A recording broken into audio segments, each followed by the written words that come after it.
Zeno paradox in simple terms कुछ ऐसा है, let's say if you wanted to go from point A to point B, so first you have to cross the halfway, okay? Then let's say you have reached the halfway, then you have to again cross the halfway, then you have to cross again the halfway to reach point B. So तो यहाँ पे कितने कितने halves हो सकते हैं? There are infinite many halves ना. If this is continuous path between A and B, if this is continuous, so there can be infinite many halves. Okay. So अगर हम देखें तो A से B कभी पहुंच नहीं पाएंगे ना. Infinite कैसे आप कवर करोगे? Infinite time. अगर आप बोलो infinite time में जाना तो ठीक है, but finite time में एक से B कैसे जाओगे? It will take infinite time. तो this was the paradox. Paradox why? Because A से B हम पहुंच जाते हैं, but इस रीजनिंग के साथ हम नहीं पहुंचने चाहिए. That is why it is paradox. और इस paradox को solve करने के लिए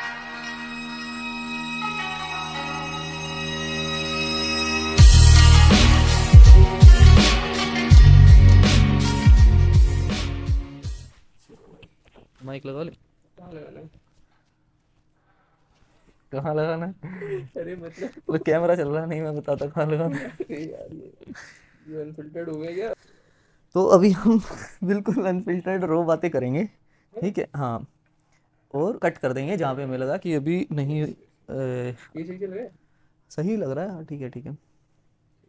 मतलब थोड़ी वो लूज टी शर्ट है ना, हाँ तो इसीलिए उससे हो जा रहा है. ये सही है. ये कॉलर वाली टी शर्ट. कॉलर वाली तो कॉलर माइक है ना. कॉलर माइक है. Oh my God. ठीक है, तो चलो बातें स्टार्ट करते हैं. आज क्या बातें करनी थी आज हमें?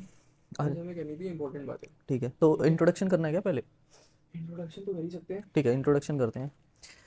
सो hello everyone, this is our 5th video and in this video we will be talking about philosophy.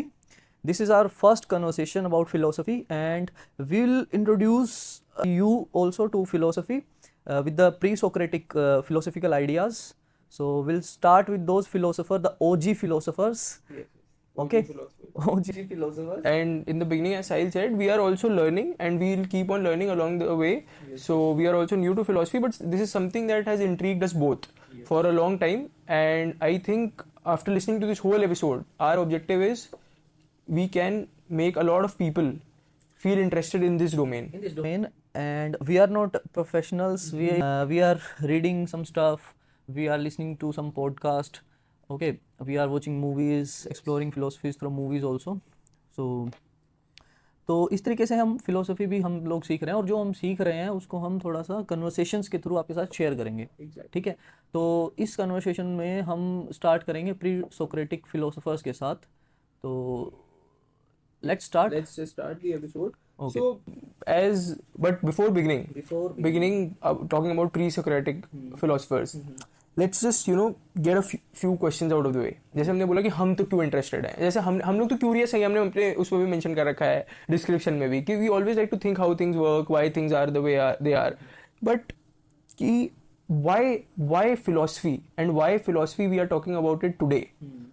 तो फिलोसफी का रेलेवेंस क्या है मॉडर्न टाइम में. सो तो फिलोसफी जितना मैंने देखा, पढ़ा, सुना, उसके अकॉर्डिंग फिलोसफी एक बहुत बड़ा सब्जेक्ट है. उसके अंदर भी बहुत सारे सब्जेक्ट्स हैं. ठीक है, तो जैसे कौन से सब्जेक्ट्स हैं? मेटाफिजिक्स एक सब्जेक्ट है जिसके बारे में हम बातचीत करेंगे. आज का हमारा कन्वर्सेशन सिर्फ और सिर्फ मेटाफिजिक्स ओरिएंटेड रहेगा, जो साइंस की डायरेक्शन में भी थोड़ा सा जाता है. ठीक है, तो मेटाफिजिक्स एक सब्जेक्ट है. ओके, तो एथिक्स, मोरालिटी की बातें होती हैं फिलोसफी में, लैंग्वेजेस की बातें होती हैं फिलोसफी में. ठीक है, तो it's a very big subject and there are so many sub subjects you can say. So basically they are sub domains of philosophy and the thing is, as Sahil mention, इतनी सारी चीजें हैं. मेटाफिजिक्स है, ethics, morality. अब ये क्यों, why philosophy in this modern time में क्या इसमें यही एक तरह का आंसर ही है इस बात का, क्योंकि इतने सारे डोमेन्स हैं तो it's like the parent subject. और this encompasses, philosophy encompasses all the other things और ऑल द अदर डोमेन्स. तो ये पढ़ने के बाद मुझे लगता है थोड़ा फिलोसफी जानने के बाद आपको पता चलेगा कि चीजें, आइडियाज कहाँ से आते हैं. Any kind of idea, may be it can B from science, it can B from any another type of domain, economics let's say. Okay, तो आइडियाज कहाँ से आते हैं, उनका ओरिजिन क्या है, अगर उनको आपको जानना है तो आपको फिलोसफी के सब्जेक्ट में जाना पड़ेगा. तो इसीलिए आज के मॉडर्न टाइम में भी जो भी आइडियाज हम यूज करते हैं, ठीक है, आज के टाइम में क्या वो आइडियाज कैसे ओरिजिनेट हुए थे, अगर हम वहाँ पे जाना चाहें ना, तो हमें फिलोसफी की तरफ थोड़ा सा पढ़ना तो पड़ेगा. आइडियाज तो छोड़ो ही, कुछ भी हम सोचते हैं, कुछ भी हम सोच रहे हैं. अगर कोई, मैं कह रहा हूँ कि बहुत ज़्यादा, चलो एकेडमिकली इंक्लाइंड नहीं भी है, कोई इंसान है, बट वो अपने लेवल पे मतलब जितना भी वो सोच पा रहा है एलिमेंट टर्म्स में या फिर बहुत बेसिक टर्म्स पे ऊपर ऊपर से वो कभी ना कभी तो सोचता ही है कि हाउ थिंग्स वर्क या कैसे एवरीथिंग स्टार्टेड या whatever these questions pop up into everybody's mind. तो और एक मैं बात बोलूं कि हमारी जो बातें हैं हम जो बातें कर रहे हैं और जिसको हम शेयर कर रहे हैं ये इंडियन कॉन्टेक्स्ट में बातें कर रहे हैं हम मोस्टली, तो हम इस तरीके का कन्वर्सेशन रख रहे हैं कि हमारी ऑडियंस जो है वो इंडियन है मोस्टली। मैं इस तरीके का सोचता हूँ। तो यूट्यूब की एल्गोरिथम भी ये कहती है। तो इस तरीके के तो हम थोड़ा सा गेस मान के चल रहे हैं कि कितना ऑडियंस को पता हो सकता है, नहीं भी में भी कोई प्रोफेशनल देख रहा है तो उसको ये थोड़ा सा ऐसा भी लग सकता है कि यार ये तो बातें सही नहीं कर रहे हैं, बट जो नए हैं फिलोसफी के सब्जेक्ट्स के लिए उनके लिए एक इंट्रोडक्शन हो सकता है। और हम उसी पर्सपेक्टिव से बात करेंगे क्योंकि हम टेक्निकल टर्म्स यूज नहीं करेंगे, ठीक है, ज़्यादा टेक्निकल टर्म्स जो हैं सो है। To sum up why philosophy in one line if I have to say, तो कि जैसे हमने बोला कि सोचने की बात है, तो लिविंग विदाउट थिंकिंग यार अगर हम कर रहे हैं तो isn't really living at all. In one line, if I have to put it, what is the point of living if we are not even thinking about the stuff that's happening around us? So that is why philosophy is still relevant to this modern day. That is why we have decided to talk about it. So now let's dive a little bit deeper. If I ask you a question that why somebody starts to think, means everybody has an ability to think, but when somebody starts to think, so what I have read or what I have think, and I agree with that, when somebody faces a problem in his life, then he starts to think, okay, so this is one way, but सिर्फ problem नहीं है, कोई भी ऐसे है कि अगर curiosity is the main term here, क्योंकि अगर कोई भी है कोई भी सिचुएशन कोई एनकाउंटर कर रहा है, अरे एक सिंपल सी भी है कि if you are saying, if you are planning something, let's say कि tomorrow I am going to have dinner with someone, उस पर भी तो सोचना है कि you are going to plan, okay tomorrow I am going to have it, how what some kind of problem, yes what means of mode, yes exactly, everything can be broken down into problems, वो तो है ही है। so without problem you will not start thinking. Yes, so yes, very well put. So problems, everything can be put as a problem, but what I'm saying is day to day life, anything you have to do, before doing it you have to think. Yes, and philosophy subject has answers to these questions. That's why we are discussing. This is the relevance in the modern time. Any kind of problem, scientific problem, non-scientific problem, as I said, there is subject of ethics, morality. So any kind of questions you have, there is answer in philosophy. This is what I believe, sort of. So this is why philosophy, and in today's conversation we'll be talking about metaphysics. The first, basically the main, not the main domain, but usually whenever we talk about philosophy, first we have to touch a little bit about on metaphysics. Yes, metaphysics. So and we are starting from pre-Socrates. Yes. तो आप इतना समझ सकते हो कि हाँ हम western philosophy के बारे में बात कर रहे हैं, ठीक है, क्योंकि सोक्रेटिस जो था वो एक वेस्टर्न फिलोसोफर था, ठीक है। Pre Socrates, just to tell our viewers a little bit, Socrates तो एक बहुत प्रोमिनेंट फिलोसोफर था, I am sure you must have heard about him, otherwise we will talk about him in detail in future episodes, but whichever philosophers came before Socrates, their thinking and their philosophy is basically termed as a whole as pre-Socrates. इस पर भी मैं बात करना चाह रहा था क्योंकि मैंने कहीं देखा था, पढ़ा था कि अब ये पॉजिटिव है कि नेगेटिव है, क्योंकि कुछ लोगों को ऐसा भी लगता है कि पूरे एक मतलब एरा को प्री सोक्रेटिस बोल देना एक तरह से थोड़ा सा उन लोगों के वर्क को बिलिटल करना भी है, 3-4 सेंचुरीज को, हाँ, कि एक प्री सोक्रेटिस नाम दे दिया, तो Socrates seems like to be the dominant one over all these philosophers. So a lot of people were actually, because a lot of people who still follow the philosophy of a lot of these philosophers who came before Socrates, they were a bit mad about this as well, कि मतलब एक बंदे के नाम पे ही you have termed this whole era, so maybe those who are professionals in philosophy, तो ये बात उनको थोड़ी ज्यादा चुभती होगी, बट हमें इतना फर्क नहीं पड़ रहा है कि प्रो सोक्रेटिस बोल रहे, हाँ, हम हमारे लिए बल्कि अच्छा है, हमारे दिमाग में ऑर्गेनाइज हो जाएंगी चीजें कि ये प्री सोक्रेटिस है, ये आफ्टर सोक्रेटिस है, तो हमारे लिए बेटर है। बट हाँ, जो प्रोफेशनल्स हैं उनको थोड़ा सा चूभ सकता है कि यार सोक्रेटिस को इतना ऊपर रख दिया और फिलोसफर्स कुछ कर ही नहीं रहे थे क्या, तो ये रहती है एक चीज, तो इस पे हम बात नहीं करेंगे। हम मेटाफिजिक्स पे आ गए थे हम। तो मेटाफिजिक्स पहले तो मैं बता दूं कि कुछ लोगों को अगर नहीं भी पता है तो मेटा, हम फेसबुक की बात नहीं कर रहे हैं यहाँ पे, ठीक है।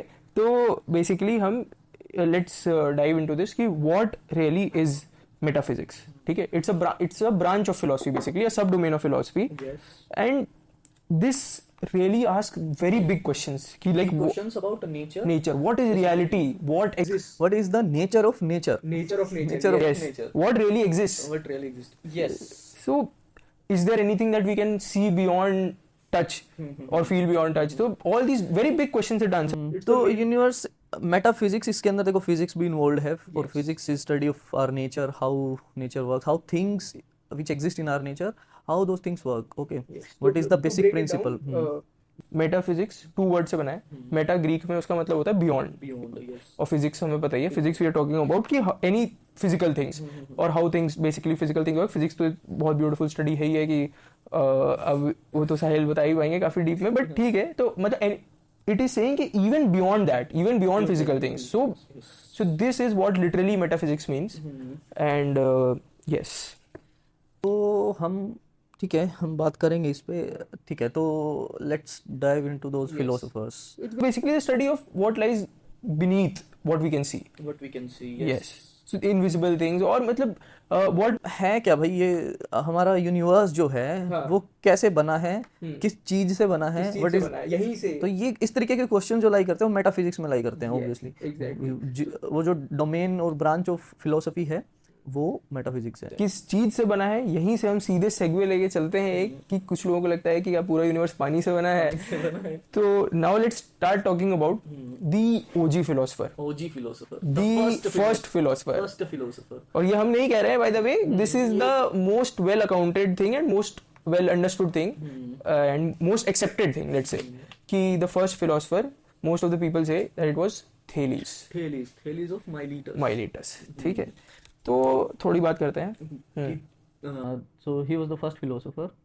तो हम इसके आइडिया के बारे में बात करते हैं. ठीक है, इसके लाइफ के बारे में ज़्यादा बातचीत नहीं करेंगे. ठीक है, हालांकि थेलीस का नाम मुझे लगता है सभी ने सुना होगा. अगर सभी ने मैथ्स पढ़ा है तो मैथ्स की जो टेक्स्ट बुक्स होती थी सीबीएसई बोर्ड में, पता नहीं आईसीएससी में भी, मैं नहीं पढ़ा हूँ उसे, बट उसमें भी होता होगा बुक्स जो होती है, तो उसमें ऐसे कोट्स लिखे जाते हैं फिलोसोफर्स के. हालांकि एनसीईआरटी में लिखा रहता है, तो हम आईसीएसई वाले भी एनसीईआरटी थोड़ा रेफर करते हैं. तो उनमें ऊपर कभी कभी कोट्स भी लिखे होते थे ग्रीक फिलोसोफर्स के इनके. तो ये हम उसी टाइमलाइन की बातें कर रहे हैं जहाँ से ये सब फिलोसोफर्स आते हैं. ठीक है, तो थेलीस उस टाइम से, Thales was in the 6th and the 7th century BC. तो हम उस टाइम की बातें कर रहे हैं, उस टाइम में किस तरीके के आइडियाज थे. तो थेलीस उस टाइम का बंदा है ये. ठीक है, अब इसका आइडिया था कि everything is made up of water, सब कुछ पानी से बना हुआ है. ठीक है, ये उसको कैसे लगा, ये उसके पास आइडिया कहाँ से आया, कुछ भी हो सकता है, that is not important for us. But इसका जो मोस्ट एक्सेप्टेड यही है, जो जितना मैंने पढ़ा, कि what he saw was around him कि there were lot of water bodies. तो वहां पे नेचर में बहुत सारा वाटर था everywhere in multiple forms. Steam है, फिर उसके बाद वो that's water vapour, liquid, ice उसने देखी. And what he also observe कि humans and any life form in general, कि एनिमल्स को उस पे देखना कि a dog is also consuming water, a dear is also going to the pond and drinking water. तो मतलब what he saw was all the plants, even people were watering plants. So what he saw was any living organism also needed water, and nature में भी हर जगह water है. तो उसका assumption वैसे सोचा जाए in that aspect कि when we are talking about really the beginning of civilization here, when nothing was known, तो बहुत I would say it was a very valid assumption कि what he saw कि everything needed water, everywhere is water. तो he just said कि everything is made up of water. He wanted to say this cup is made up of water, we are made up of water, everything is made up of water. So why he was thinking that everything is, I think this is not the important question for me. I feel that the important question is means important thing from that is that the concept of reasoning that arises in his time. And this is why we are calling him the OG philosopher, because उसने ये find out किया, ये जो method of reasoning है ना, इस बंदे से पहले किसी को ये मेथड ही नहीं पता था कि मेथड ऑफ रीजनिंग भी होता है. आप रीजनिंग का यूज करके आप फिगर आउट कर सकते हो चीज़ों के बारे में. उससे पहले क्या एग्जिस्ट करता था, माइथोलॉजीज थी, गॉड्स के बारे में था, सभी के पास कुछ ना कुछ एक्सप्लेनेशन थी. कोई भी नेचुरल फिनोमिना अगर हो रहा है तो उनके पास एक कुछ ना कुछ जस्टिफिकेशन रहती थी कि ये इसलिए हुआ है. और mostly it was pertaining to religion only, क्योंकि उस टाइम पे भी कल्ट्स वगैरह फॉर्म हो रहे थे कि वो थे, और लोग अलग अलग लीडर्स के अंडर आने लग गए थे. और उस टाइम वो ज्यादा reasoning, deductive reasoning kind of thing exist ही नहीं करती थी. हाँ ना, जिस तरह से उसने रीजन किया, which was at for that period of time, it was pretty impressive. वो इम्प्रेसिव है ना कि ठीक है वाटर से सब नहीं बना है. आज हम जानते हैं, हमारे पास ये लग्जरी है एक टाइप की कि हम पीछे वाली चीजों को देख के बता सकते हैं कि सही क्या है. नोशन के अगेंस्ट जाना, ये तो आज भी एक तरह का इम्प्रेसिव टास्क है. आज भी लोग घबराते हैं कि जो वेल एक्सेप्टेड चीज है उसके अगेंस्ट कोई बोलता नहीं है, तो उस टाइम पे तो बोलना, तो इसीलिए वो जो ओजी टाइटल है बहुत एप्रोप्रिएट है. तो ही was the first one. Metaphysics में खासकर ये आइडियाज होते हैं मोनिज्म एंड Yes. प्लूरलिज्म। तो जो थेलिस जो था वो मोनिज्म की डोमेन में लाई करता था। मोनिज्म का मतलब ये होता है कि those who believes that in this whole world is made up of from a fundamental thing, fundamental thing. कुछ भी हो सकती है वो। तो ऐसे लोग जो ऐसे बिलीव करते हैं कि भाई सब कुछ ही एक फंडामेंटल चीज से मिलके बना, ना कि एक से ज्यादा, तो उनको हम मोनिज्म आइडिया जो है उसकी जो डोमेन है उसके अंदर उनको रखते हैं। तो Thales was one of the monist philosopher. तो वो बिलीव करता था और उसके अकॉर्डिंग उसको लगा था कि जो वोटर है this is the fundamental thing. तो ये थेलीज, हम यहाँ से मेटाफिजिक्स फिलोसफी, वेस्टर्न फिलोसफी यहाँ से स्टार्ट करते हैं। हाँ ये भी है, थोड़ा ये बता देते हैं कि ईस्टर्न फिलोसफी भी उस टाइम पे चल रही थी उस 6th सेंचुरीज में, बट वहाँ पे मेटाफिजिक्स में इतना काम नहीं चल रहा था। वहाँ पे एथिक्स, मोरालिटी, इनमें ज़्यादा काम चल रहा था। Maybe will talk about that also in our future episodes. Definitely, क्योंकि वो भी इट्स वर्थ एक्सप्लोरिंग, बहुत फैसिनेटिंग चीज़ है। बहुत फैसिनेटिंग था अगर हमारे लिए तो होगा, क्योंकि हमारे रीजन से तो वही आई थी उस टाइम में, मतलब हमारे इस ईस्ट वाले रीजन से। एक ये ऑर्डर उठाया है कि क्रोनोलॉजी वाइज, हालांकि उसी से हम फिलोसफी को हम थोड़ा सा ऐसे कवर करेंगे। और ठीक है, तो थेलीज ने ये कॉन्सेप्ट दिया। अब I think we are done with Thales, we have talked. Yes, we are sort of done with Thales. अगर आपको थोड़ा और कॉन्टेक्स्ट देना हो, थेलीज था कौन, maybe if you are a school student then एक थ्योरम होती है Thales theorem in your mathematics book. वो थ्योरम ये होती है कि if you have a circle and there is a diameter, then the angle subtended by that diameter is 90 degree. You know this theorem. This theorem was given by Thales. Now देखो उस time पे deductive reasoning start हुई थी थेलीस से। This is the important stuff here, not voter and anything else. ये stuff important है कि भाई डिडक्टिव रीजनिंग स्टार्ट। और डिडक्टिव रीजनिंग होता क्या, अगर मैं थोड़ा सा एक्सप्लेन करूँ इसको, तो आपके पास होता क्या, देखो चीजें आपने कुछ बोला कि ये चीज़ है, आप उसको प्रूव करना चाहते हो अभी, तो प्रूव आप कैसे करोगे? आप कहीं से स्टार्ट करोगे और वो जहाँ से आपने स्टार्ट किया ना वो सही होना चाहिए, गलत नहीं। अगर वो गलत हो गया तो उसके बेसिस पे आप जो नेक्स्ट स्टेटमेंट बोलते जाओगे ना वो गलत होती जाएंगी। तो सबसे पहले वाली स्टेटमेंट जो है वो आपको सही बोलनी पड़ेगी। ये है डिडक्टिव रीजनिंग में ही है। आप ये चीज रखो, इसके बाद आप नेक्स्ट स्टेटमेंट रखो। This is the way of deductive reasoning. तो उसने ये जो थेलीज थ्योरम है, I don't know how he proved that, but हाँ डिडक्टिव रीजनिंग बेसिकली में और सिंपल टर्म्स में, जैसे इन्होंने बताया टेक्निकल टर्म्स में, कि फॉर समवन हु इज एकदम स्कूल में है, कि अगर हम कुछ हमें एग्जिस्टिंग इन्फॉर्मेशन दी है उससे हम यूज करके कुछ और डिड्यूस कर पा रहे हैं, तो उसको कहते हैं डिडक्टिव। और आपकी पहले वाली इन्फॉर्मेशन सही होनी चाहिए, तभी आपकी अगली वाली होगी सही। पहले वाली गलत होगी तो नहीं। ये है डिडक्टिव रीजनिंग। अब मैथमेटिक्स में मैथमेटिकल प्रूफ्स होते हैं, वो भी इसी तरीके से वर्क करते हैं। हमारे पास पोस्टुलेट्स होते हैं, एक्सियम्स होते हैं। एक्सियम्स वो स्टेटमेंट्स होती हैं जिनको हम सही मान के चलते हैं। यूक्लिड एक्सियम मुझे लगता है सभी ने पढ़े होंगे। तो यूक्लिड एक्सियम्स या फिर एक्सियम्स को हम सही मानते हैं, उसके बेसिस पे हम थ्योरम्स को प्रूव करते हैं। थ्योरम्स आर दो statements which are proved. Okay, Thales की थ्योरम भी प्रूव हो चुकी है। तो थेलीज को ये वाले आइडियाज कहाँ से आए? वो सब लोग उस टाइम के इजिप्ट जाते थे, ठीक है। इजिप्ट के बारे में भी थोड़ा सा बात कर। इजिप्ट में ऐसा था क्या खास, क्या था भाई बताओ अक्षत? इजिप्ट में पिरामिड्स थे क्या? पिरामिड्स तो थे ही। तो वहाँ पे ऐसा माना जाता है कि for that time Egypt was the center of learning basically, and all these philosophers and the philosophers that we are going to talk about after this, everyone went to Egypt. Even aliens bro.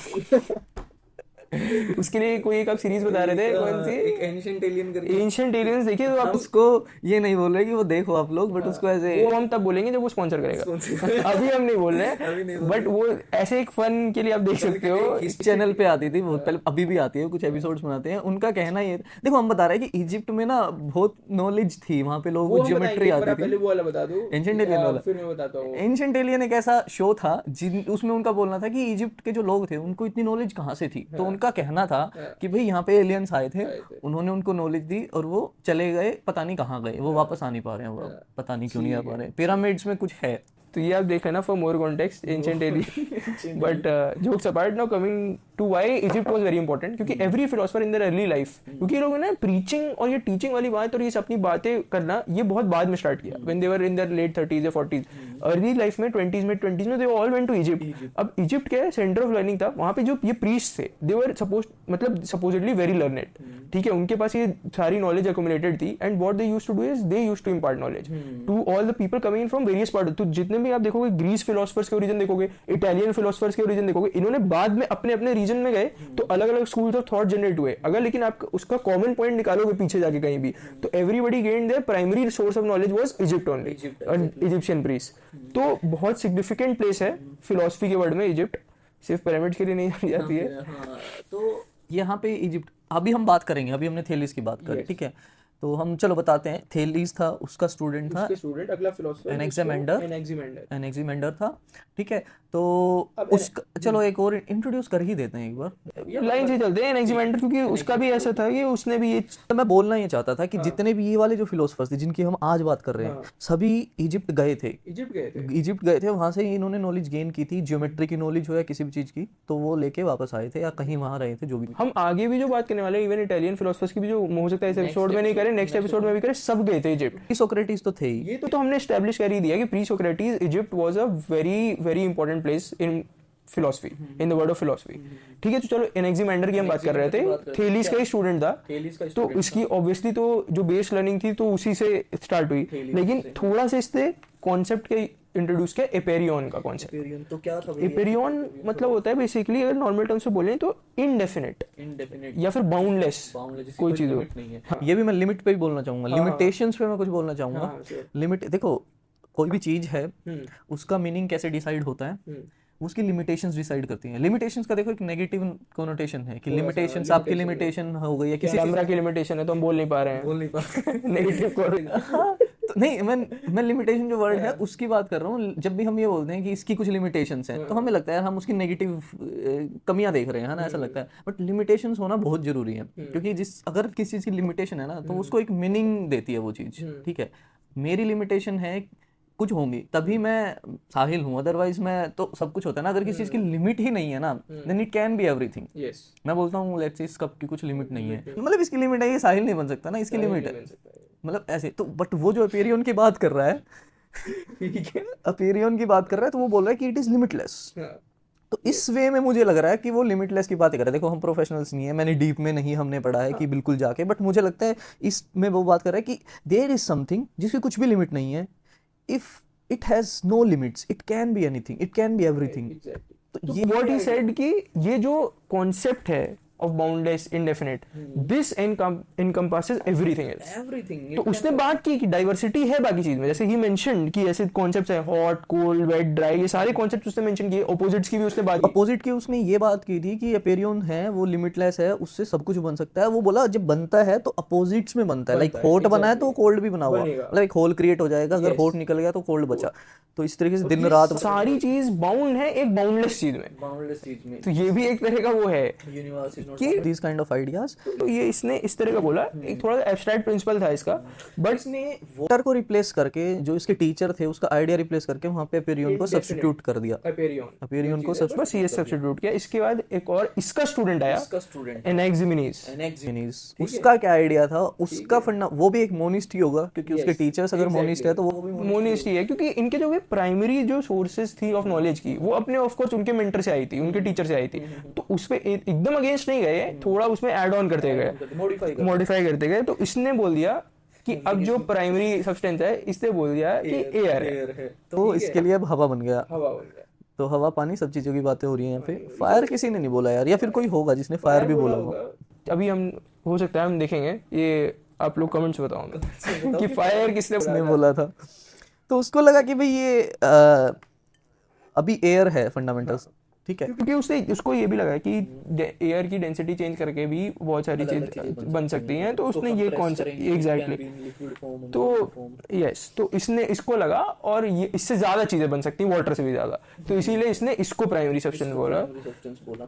तो अभी तक देखो, वही मैं again repeat करूंगा कि इन सब चीजों में जो मेन अगर आपको समझने वाली चीज है ना, तो वो थी यहाँ पे ओरिजिन हुआ था डिडक्टिव रीजनिंग का। ये सभी बंदे, कुछ भी हो सकता है, फंडामेंटल जो सब्सटेंस ये बात कर रहे थे, फंडामेंटल थिंग वो कुछ भी थी, बट मेन थी डिडक्टिव रीजनिंग उन्होंने स्टार्ट की, उस पे हमारा प्राइमरी फोकस। सबके पास क्योंकि पहले भी इंफॉर्मेशन अवेलेबल थी वही, बट इन्होंने सोचा, दे गेव इट टाइम कि अच्छा this all information is there, तो from this I can deduce कि अच्छा ये हो सकता है।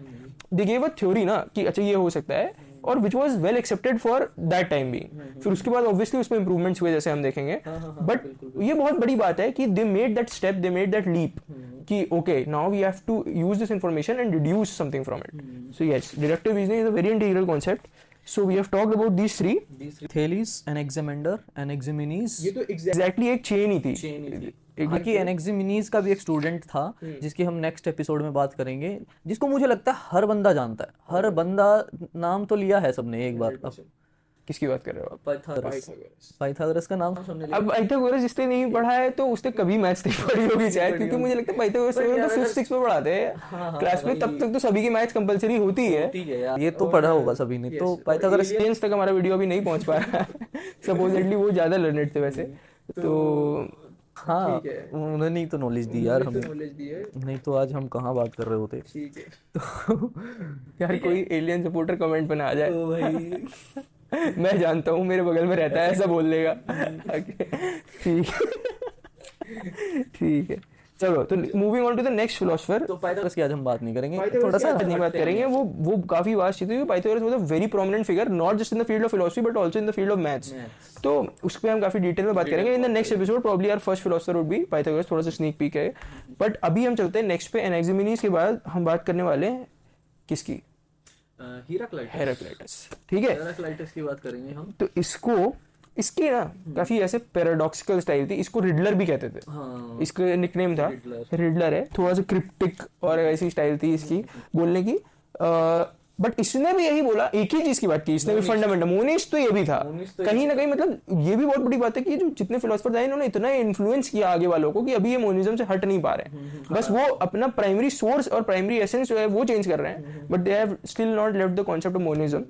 सो व्हाट ही सेड इज कि change is the fundamental essence of the universe. Flux है, हमेशा ही चेंज होता रहेगा, सब कुछ चेंज हो रहा है, कुछ भी static is the only constant. But गुरु कब तो रखा हुआ है तो मूव नहीं कर रहा। तो मतलब हाँ, देखो फिलोसोफर्स की यही एक बात है कि वो ऐसी बातें करते हैं कि जो आप सिंपली देख पा रहे हो ना, वो उससे कुछ कॉन्ट्रडिक्शन कुछ स्टेटमेंट लेंगे और उसको प्रूव करने की बात करेंगे। तो ये फिलोसोफर्स का रहा है हमेशा से ही। तो इसमें वो फ्लक्स की बात करता है। ठीक है, इसने वो भी कॉन्सेप्ट दिया था, बहुत फेमस था ये, तो शायद काफी लोगों ने सुना होगा, you can not step into the same river twice.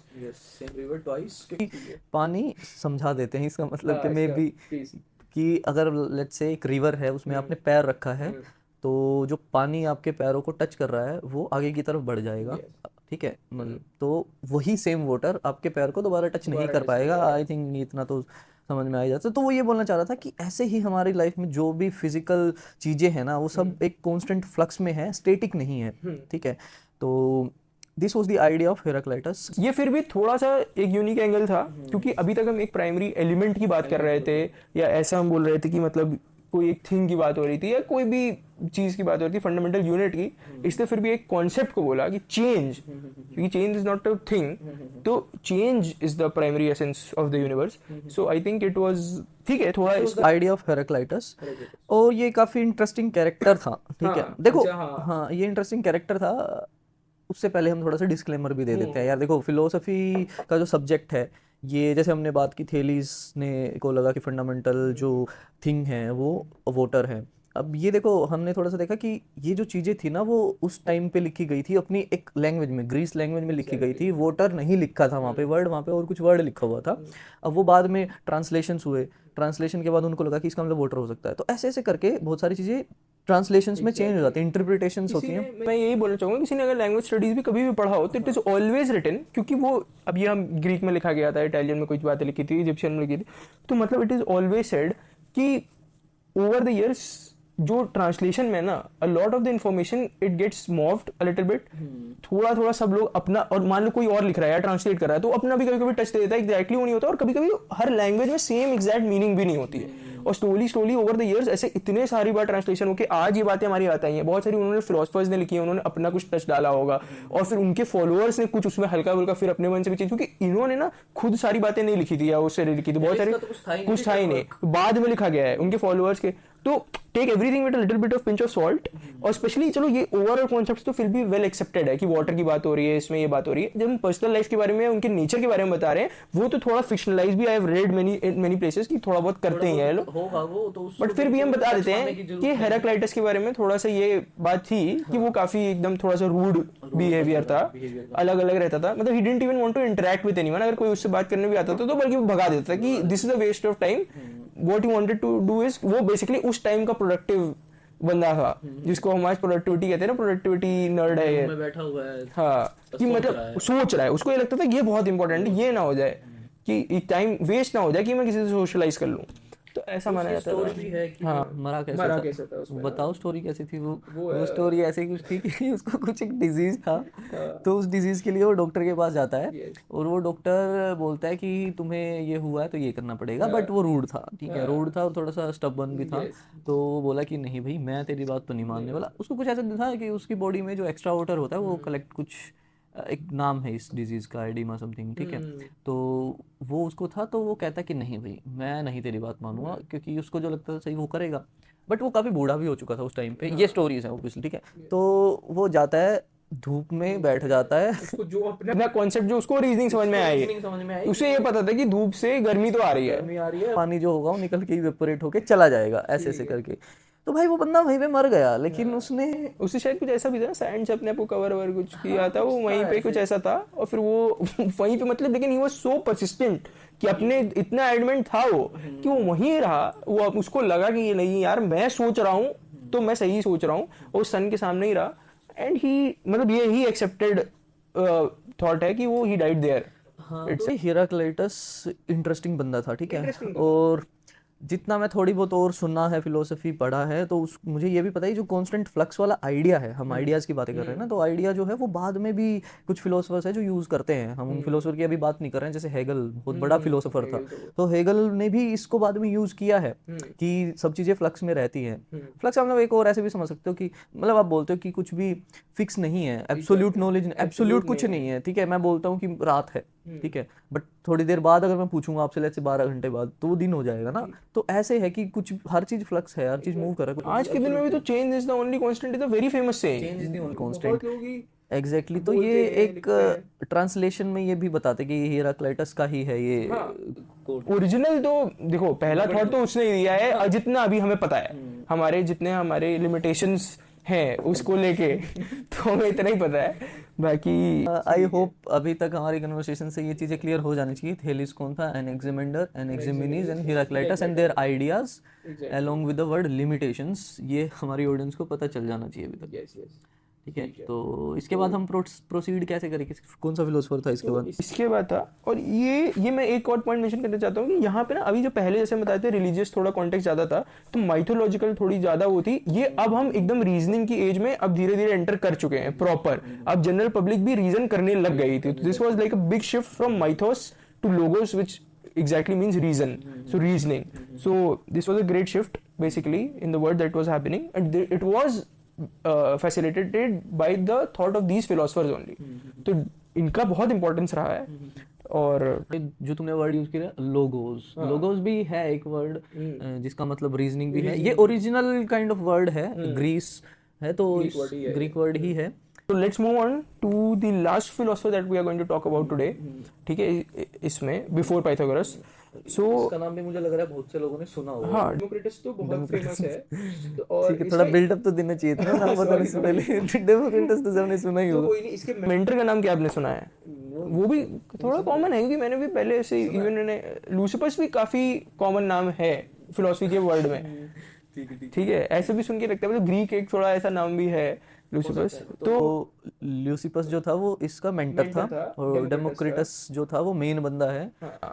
मतलब ऐसा कहा जाता है इन्होंने मिल गई, बट डेमोक्रिटस का ज्यादा नाम है क्योंकि उसकी थोड़ा वो था, बट इसका मेंटर था लूसिपस। तो दे together gave the theory of. इसका आइडिया क्या था? इनका आइडिया था, इनका बहुत क्रेजी आइडिया था, लेकिन वो चला नहीं उस टाइम पे जैसे हमारा पॉडकास्ट चल रहा है, जैसे हमारा यस हमें भी लग रहा है डेमोक्रिटस की आइडिया की तरह हमारा पॉडकास्ट भी थोड़ा अहेड ऑफ इट्स टाइम है। तो 200 साल बाद कोई अपने पॉडकास्ट से बात करेगा कि वो पॉडकास्ट चला नहीं, लेकिन वो दो लोग थे जिन्होंने मिलकर एक थ्योरी दी थी कि ऐसे कॉन्वर्सेशन की आर्ट कैसे होती है, द आर्ट ऑफ के थ्रू हम कैसे आइडिया शेयर कर सकते हैं। ये बात कोई करेगा, देखते हैं 200 साल बाद। अभी तो नहीं, 2500 साल पहले की बात है। हम रहेंगे तब तक 2500 साल बाद, 2500 साल बाद करेगा क्या? मे भी हम रह सकते हैं, पता नहीं, अभी तो नहीं रहेंगे। ब्रायन जॉनसन काम कर रहा है ऐसी चीजों पे वैसे कि एज बढ़ाई जा सके, तब तक मेटा लाइफ आ जाएगी ना, बियॉन्ड लाइफ। वो भी है यार, ये आइडियाज तो हैं यार बहुत सारे। ठीक है, डेमोक्रिटस पे बात करते हैं। लूसिफस के साथ he gave the theory of atomism, atomic theory, जो कि आज भी मतलब कोई भी स्कूल जा रहा है, everybody has read about the atomic theory, ठीक है। इस तरह साइंस में 6-7 तो पढ़ा ही रहे एटॉमिक थ्योरी, बहुत डीप नहीं भी पढ़ा, किसी ने 9-10 में चलो नहीं भी ले ली, वैसे 9-10 तो भी पढ़नी पड़ती है साइंस, बट चलो कुछ स्कूल्स में है, क्लास में इंट्रोड्यूस हो जाता है, काफी ठीक ठाक मॉडल्स भी इंट्रोड्यूस हो ही जाते हैं। यूनिट जो है हमारे किसी भी मैटर की वो होती है एटम, ठीक है। तो इसने तब बात कर दी हाँ, 2005 हालांकि इसके वाला जो एटम था और हमारे वाला जो एटम है अभी का जो एटम है उसमें बहुत डिफरेंस था। इसका कहने का मतलब था कि सब कुछ जो है ना एक फंडामेंटल पार्टिकल है, उससे एक यूनिट है छोटे, उससे मिलके बना हुआ है। और ये बहुत क्रेजी आइडिया था। बहुत क्रेजी बात है ठीक यार, है। नाम तो कुछ भी दे दो, एटम भी एक नाम ही दिया गया है। हाँ, अगर अभी भी देखा जाए तो अभी हमने बोला नहीं है कि the most fundamental particle is this. May be अभी हो सकता है कि जो डेमोक्रिटस बोलना चाहता था कि ये मेरा पार्टिकल है, क्या पता वो भी सर्च नहीं, अभी भी ये फॉल्स नहीं हुई है ये थियरी अभी भी। अब क्योंकि हमने पार्टिकल अभी तक वो वाला सर्च नहीं किया जो मोस्ट फंडामेंटल, हम आज भी नहीं कह सकते हैं। तो there are so many fundamental particles, लेकिन सबसे ज्यादा जो फंडामेंटल पार्टिकल है जो डेमोक्रिटस का जो एटम है वो मे भी अभी तक नहीं मिला है, कह सकते हैं। तो मिल जाएगा। तो इसकी थियरी ये थी, इसका आइडिया ये था जो नहीं चला था क्योंकि उस टाइम पे इतने एक्सपेरिमेंट्स नहीं थे। तो जितना अभी आपने देखा होगा जैसे लिंक था काफी बेसिक चेंज हो रहा था या ऐसे ग्रेजुअल चेंज हो रहा था, इसने काफी मतलब ऐसे एक बहुत ही अलग हटके क्रेजी आइडिया दिया। तो वही है ना कि लोग उतना यूज टू अभी भी नहीं हो पाए थे, तो that is why the general public तो वैसे भी उतना एक्सेप्टेड आइडिया नहीं था ये।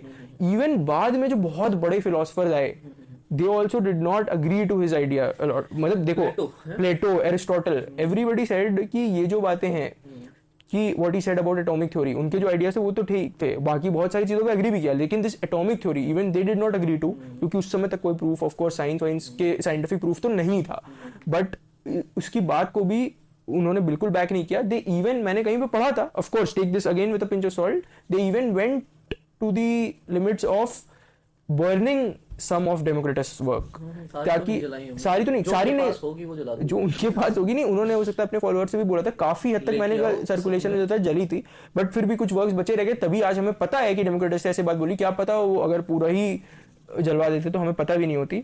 तो I don't know whether they were insecure, jealous या जो भी था, बट बेसिकली उनका वेवलेंथ नहीं मैच की।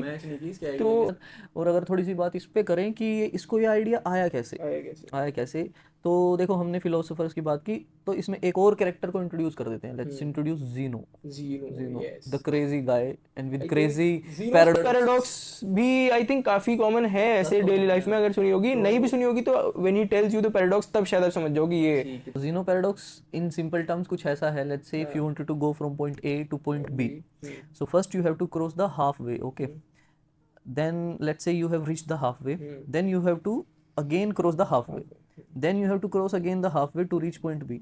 So तो यहाँ पे कितने कितने halves हो सकते हैं? There are infinite many halves ना. If this is continuous path between A and B, if this is continuous, so there can be infinite many halves. Okay. So अगर हम देखें तो A से B कभी पहुँच नहीं पाएंगे ना, या infinite कैसे आप कवर करोगे? इनफाइनाइट टाइम, अगर आप बोलो इनफाइनाइट टाइम में जाना तो ठीक है, बट फाइनाइट टाइम में एक से बी कैसे जाओगे? It will take infinite time. तो this was the paradox why? Because A से बी हम पहुंच जाते हैं, बट इस रीजनिंग के साथ हम नहीं पहुंचने चाहिए, that is why it is paradox. और इस पैराडॉक्स को सोल्व करने के लिए मे बी डेमोक्रिटस को लगा कि सब चीजों का एक, जब हम कट करते हैं तो हम एक स्मॉलेस्ट यूनिट पे पहुंचेंगे। It can not be like infinite, मतलब इनफाइनाइटली आप डिवाइड ही करे जा रहे हो तो कहीं तो रुकना पड़ेगा, तो वहां पे वो जहां पे रुकता है उसको वो एटम बोल रहा है। तो मे बी यहाँ से उसको ये आइडिया जो था वो हिट किया हो डेमोक्रिटस को, क्योंकि ज़ीनो पैराडॉक्स भी उसी टाइमलाइन में एग्जिस्ट करता था। और when you think about this, it's a very beautiful thought process यार, क्योंकि आज भी अगर हम कभी बात करते हैं इसका, तो ज़ीनोस पैराडॉक्स का मैंने सर्च किया कि इसको रिजोल्व कैसे किया गया था। This was resolved by the calculus which was introduced by Isaac Newton और Leibniz। this is also a conflict ठीक है कि कैलकुलस को डिस्कवर किसने किया था, आइजैक न्यूटन ने और लाइबनीज ने। इस पे भी हम बात करेंगे अपने फ्यूचर एपिसोड्स में। तो आइजैक न्यूटन ने कैलकुलस डिस्कवर किया। कैलकुलस सभी को आता होगा मुझे लग रहा है, 12th क्लास तक अगर किसी ने, हमने चालू किया था क्लास 6 में, पाइथागोरस सबको आता होगा, हम आ गए, कैलकुलस सबको आता होगा, बायो स्टूडेंट्स कमेंट्स में गाली बकेंगे। नहीं, बायो स्टूडेंट भी यार नीट वीट का एग्जाम देते हैं तो उस सिलेबस में होता है। डिफरेंशिएशन इंटीग्रेशन ब्रो, सिंपल आता होगा। तो डिफरेंशिएशन इंटीग्रेशन से कैसे ज़ीनोस पैराडॉक्स को सोल्व किया था, उसके लिए आपको हमारे अगले एपिसोड्स देखने पड़ेंगे मे बी। ठीक है, मतलब कैलकुलस से आंसर हुआ कि बेसिकली एक बहुत जिस्ट में अगर बताऊं मैं, तो बेसिकली वो था कि it will add up to a finite sum. तो वो उस कैसे होगा वो हम कैलकुलस थोड़ा सा और डीप में बताना। तुम्हें नहीं बनाना ना आगे का एपिसोड, ठीक है? नहीं बता दो तुम, मतलब ठीक है, अरे जरूरी है ना, ठीक है, तभी तो दे विल वॉच ना। ठीक है, तो देख ही रहे हैं। 30 अगले में 35 ठीक है। ठीक है, तो मतलब ये था, ये मतलब it what we wanted to convey is it puzzled mathematicians and philosophers for a long long period of time. भाई न्यूटन 16th सेंचुरी में आया था and this was in the 6th century BC bro. तो coming back to my point, तो जो thinking थी ना इसकी भी डेमोक्रिटस की, ये बहुत ब्यूटीफुल, क्योंकि आज भी हम लोग कहते हैं यार कि एक वो इंडिविजुअल पार्टिकल वो कौन सा है वो, ये अभी भी हम कह रहे हैं 2500 इयर्स अगो भी कोई ये कह रहा था, तो अगर मतलब if you would have been alive या आज भी उसको बहुत, वो उस समय तो उसका एक्सेप्टेड नहीं था, लेकिन आज उसको बहुत अच्छा फील होता कि समवेयर की यार कुछ तो मैंने बहुत क्रेजी चीज बोल दी थी, अब चाहे जैसे भी बोली हो। तो I think these were all the philosophers that we are going to talk about today and question अक्षर, और कोई क्वेश्चन ऐसा लगता हो कि कुछ भी हमने ट्रांसलेशन वाली की भी बात करी ली, मेटाफिजिक्स की भी बात करी ली। देखो इस सारे पिक्चर में साइंस नहीं है अभी तक, क्योंकि साइंस कम उस टाइम स्टार्ट हुई थी डिडक्टिव रीजनिंग, और डिडक्टिव रीजनिंग एक बहुत वही है साइंस, ठीक। एक तरह से यार फिलोसफी को भी साइंस ही, क्योंकि देखो before talking about science, before talking about anything, हमको पहले ये बात की नहीं होती कि how it all starts. This is the origin, ये ओरिजिन है, यहीं से चीजें एवरीथिंग है, ये पेरेंट सब्जेक्ट है फिलोसफी, साइंस भी फिलोसफी के अंडर आ रहा है। तो इसको इसीलिए हम वीकली एपिसोड बनाने वाले हैं फिलोसफी को, क्योंकि philosophy is the thing, is the yes. तो यहाँ पे हम वाइंड अप करते हैं आज का एपिसोड, ठीक है। तो let me summarize all the philosophers. Thales of Miletus, ठीक है, माइलिशियन स्कूल ऑफ थॉट उसने दिया था, जिसके अंडर कौन थे, एनेक्जेमेंडर, एनेक्जिमेनीस, फिर उसके बाद हेराक्लाइटस आया, हेराक्लाइटस के बाद कौन आया, डेमोक्रिटस। तो इन 4-5 फिलोसोफर के बारे में हमने कन्वर्सेशन की है, and I hope you got the ideas of those philosopher, and the main reason the main thing out of all those is deductive reasoning, okay। और यह हमारा जो पर्पस था आज के एपिसोड करने का was to just incite a feeling कि what philosophy basically is, and incite a feeling of curiosity in you guys as well, क्योंकि ये सोचना, ये आज के मॉडर्न टाइम्स में भी जैसे हमने बोला, it's very important how things work. So, and maybe you will also want to learn more about philosophy, and we'll be talking about other major philosophers in our coming episodes as well. Yes. And so stay tuned for that and look forward to it. I think we are done for the day, and thank you for watching, and please like, share and subscribe, and थोड़ा share कर दो यार अगर content पसंद आ रहा हो तो। We really appreciate it because we are putting in the work, and we are updating also. Tell us whether today we have updated some equipment as well. Yes. So tell us in the comments if our voice is a little bit better. We got a little bit of complaints ki chalo, see you guys, thank you for watching। ठीक है, सही था। Equipment की भी तो बात कर ली भाई, फुल ऐड ऑन। चलो पहले बंद करते हैं, पहले बंद कर देंगे तो फिर पोस्ट क्रेडिट में